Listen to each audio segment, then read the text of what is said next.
La recherche clinique, de la molécule au médicament. Des milliers de molécules sont étudiées dans un objectif thérapeutique.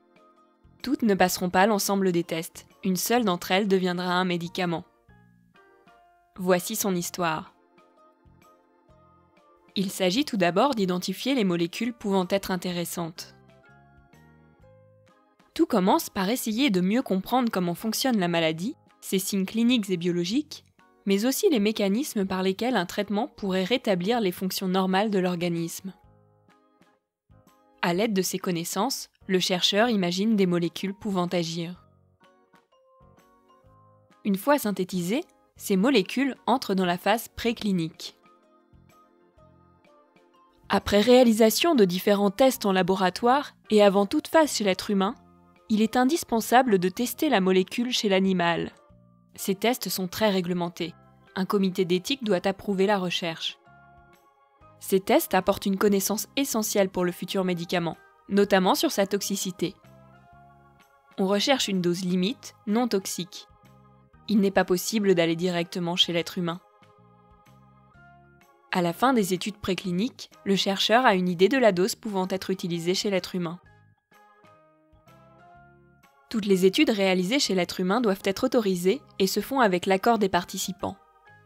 Après avoir été pleinement informés, les participants volontaires signent un consentement éclairé. Aucune recherche n'est réalisée sans ce consentement. C'est le participant qui décide s'il souhaite ou non participer.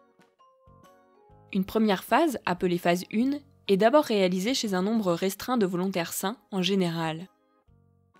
Il s'agit de la première administration chez l'homme. On vérifie ici la sécurité d'emploi du médicament. On recherche la dose maximale tolérée. On s'intéresse aussi au devenir du médicament dans l'organisme, la pharmacocinétique. On débute toujours par un patient seul, à qui l'on donne le traitement une seule fois, puis on attend. On regarde si tout va bien, et on peut ensuite donner le traitement à un deuxième patient, puis plusieurs avec la même dose. Si tout va bien, des experts vérifient, on passe à une autre dose, etc.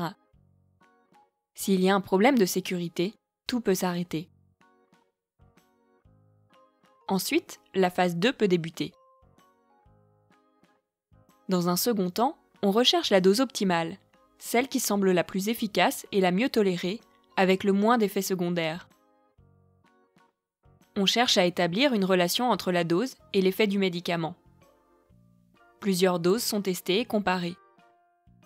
À l'issue de cette phase, on détermine la dose qui sera utilisée ensuite. En phase 3, on teste la dose déterminée en phase 2. La phase 3 est la phase durant laquelle on souhaite démontrer l'efficacité du médicament. On parle souvent d'essais cliniques contrôlés, randomisés en double aveugle contre un placebo.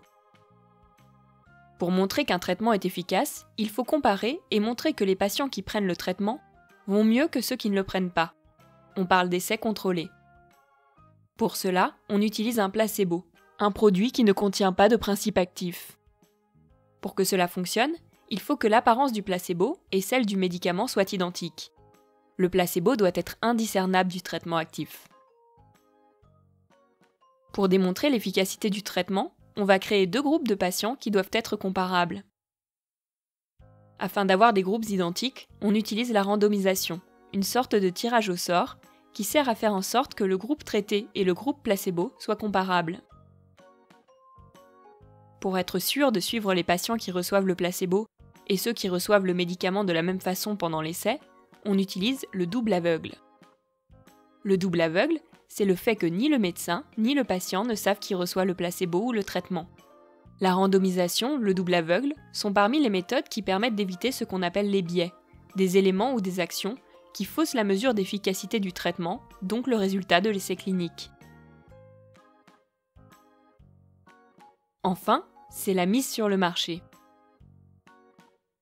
À l'issue de la phase 3, si tout s'est passé correctement, on peut demander une autorisation de mise sur le marché du médicament, ou AMM. À n'importe quel moment pendant le développement de ce médicament, tout peut s'arrêter pour raison de sécurité ou d'inefficacité. Toutes les molécules pressenties ne deviendront pas un médicament.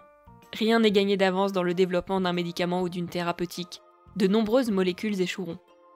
Le résultat des essais précliniques et cliniques en décide. Après la mise sur le marché, ce n'est pas fini. Le médicament entre dans la vraie vie. D'autres études peuvent être menées. Ce sont les phases 4 qui permettent de mieux connaître le médicament en conditions réelles d'utilisation, par exemple sa sécurité.